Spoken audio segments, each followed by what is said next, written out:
Welcome back to the Tammi Mac Late Show on Fox Soul. We're talking about the sexualization of Black women. And we're specifically referencing the WAP video and the WAP song by Meg Thee Stallion and Cardi B. Meg Thee Stallion, my homegirl from Houston, Texas, and Cardi B. So Jay, you said the lyrics did nothing for you. You thought they were appalling. And you said not only is hip hop about the lyrics, but hip hop is about the lifestyle. So let's talk about the lifestyle. I think this video fits right in with the lifestyle of hip hop, no? I'm not totally against the lyrics. Like, I can listen to the lyrics again in the privacy of my bedroom when I lay this WAP on my man. Like, we could separate. There needs to be boundaries in certain type of content. And what I feel is happening now is there are seriously blurred lines when it comes to adult content and what is family entertainment. And this song is being, promoted mainstream, where you have 2-year-olds practicing the choreography to WAP or singing the lyrics. And I don't care if they change it into "there's some chores in this house." We know what the song stands for. The chores in this house was very creative. I really did. I appreciated "there's some chores in this house." but look, let's face it. Are artists responsible for who listens to their music? Cardi B is a grown-ass woman with a whole husband and child of her own. Meg Thee Stallion is just as grown and is a college student, for crying out loud. And are they responsible for who listens to their music? They are not. No. They're not responsible, but there should be an onus, and I want to jump in here, ladies. There should be an onus on the responsible parties who market this, just like we are seeing Cuties right now and the backlash of how Netflix has started this controversy of how they've marketed Cuties in a exploitative way, in a very provocative and appropriate way. We have to be mindful of who is a puppet master here, right? And so they're not responsible for raising my child, but we have to be mindful that there are a lot of kids that do not have responsible parents, and they're being raised by the streets, and they're being raised by the music they listen to. So what are we doing as a community? Two things here. Just for those who aren't aware, Cuties is a film that was at Sundance that was purchased by Netflix. It was a film out of France about a young girl, I think it was France, about a young girl who leaves this conservative lifestyle and enters this twerk contest. And by young, we mean at least 11 years old young. And Netflix took the original poster of the movie, which was pretty fun, lighthearted, kiddie kind of poster, and turned it into a more sexualized version on their platform. And a lot of people were outraged by that. And I understand exactly what you mean by that. But Funmilola, what I want to talk about is, look, this is not a new aged problem. We've always talked about who's responsible for kids. Charles Barkley did a whole campaign that said, "I am not your role model," back in the, I think, mid-90s. So are these ladies, or even the people who are marketing these ladies, are they really responsible for who sees the video or who hears the lyrics? Okay. Well, in terms of whose actual responsibility is it, I understand the question that Jay Blessed asked, which is who's pushing the narrative? Who's pushing the imagery? Who are the people behind the scenes that make the decisions about what types of music, imagery, and artistry get pushed to the forefront? What genres, what archetypes, what imagery of Black women gets to have the machine pushed behind it? So I'm not saying that then Megan and Cardi do not have agency in their own creative productions. I'm saying that there's always a machine in the back that pushes these images to the forefront. And then we have to ask ourselves, who's governing those decisions around which types of images get to be to the forefront. Now, in terms of who's responsible, I would never assert specifically that Cardi B and Meg Thee Stallion are responsible for everyone that consumes their imagery, and that, you know, that they need to make some type of statement that says that this is necessarily adult content. I'm not going to say that for them specifically. I also know the ways in which oftentimes Black women shoulder the burdens of responsibilities that other folks don't necessarily have to shoulder the burden for.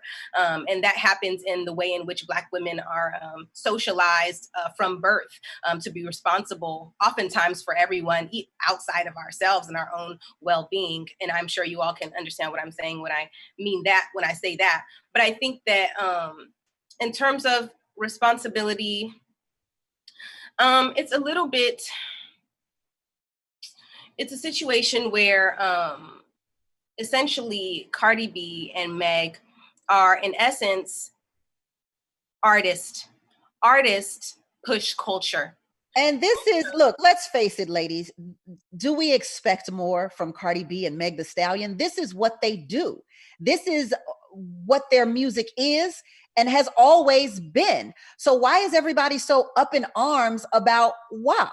I want to go to our soulmates, a message from Christopher Catchings. Christopher says, Megan also raps that she used her WAP to get her tuition paid. That's not empowering unless you're a prostitution sex worker. Taerynn? I actually have a couple points I wanted to touch on. As far as the circular responsibility, for sure, as a marketing professional, there is definitely a responsibility of the artists that they partake in their demographic and who they're marketing to. As far as radio statistics and who they're trying to aim towards, that is mainly now older people because kids are not using radio. But there is the responsibility now of what version is on TikTok, what's available on social platforms, because that demographic is who becomes 21 below. Cardi B and Meg, I think, are very much so trying to engage their own demographic and older, which is 25 plus. And I think they just want to have a good time in the music industry. And on a daily basis, they also, as Black women, as Funmilola was saying, they have their own responsibilities to bear. That because you are a successful music artist now, you have to be responsible for every issue or every Black woman or everything that happens in that Black community. And it's not that they don't have that power. I think that Cardi and Megan actually use their platforms very well when they step away from their music. Cardi does very well in participating in politics and local ventures. Megan does very well at promoting education and is still being very important, even though she's a superstar at this point. But let's talk about the lyric that our soulmate Christopher brings up, that she used her WAP to get her tuition paid. Let's talk about that, ladies. So actually, I weigh in. I wanted to disagree with Taerynn for a minute because she said that their music is being played on radio, and that's great.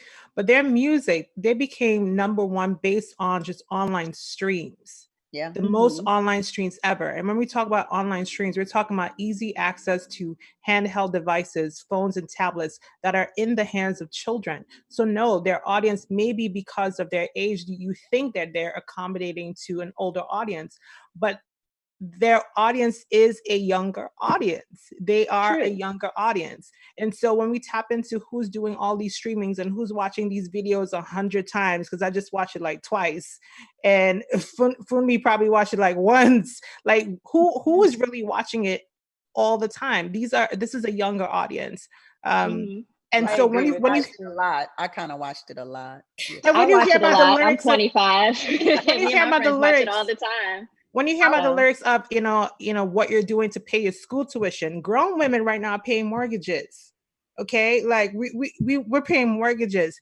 For a young girl to hear, if I could do this sexual favor, he might pay for my school tuition or he might buy me a phone. These are part of the lyrics. That's problematic. I think that it's equally. Do you feel the same way about when men advertise what they would do for women just for showing up for doing anything in male hip hop? Yeah, let's talk about Mystical. I came here with my in my hand. Don't make me leave with my foot in your ass. Like that's how he opened the song.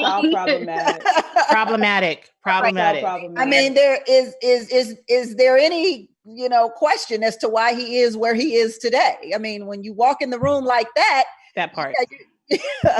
I mean, one thing I do want to say about it is, like, overall, I'm coming from acting, so I feel like we are one thing. I feel like when you start dealing with music and musicians, from the beginning of time, it's like, I feel like music and musicians are sexualized.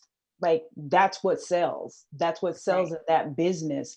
And, in a case like this, it's like, what, Cardi was a stripper, right? From my understanding, it's like you're pushing a certain kind of background. I feel like what those women are putting out, is their choice. I do agree with you that it is younger people. I think it's a lot of people, period, listening to it and watching it. But, truthfully, it's young people looking at it. A lot of young people looking at it. Because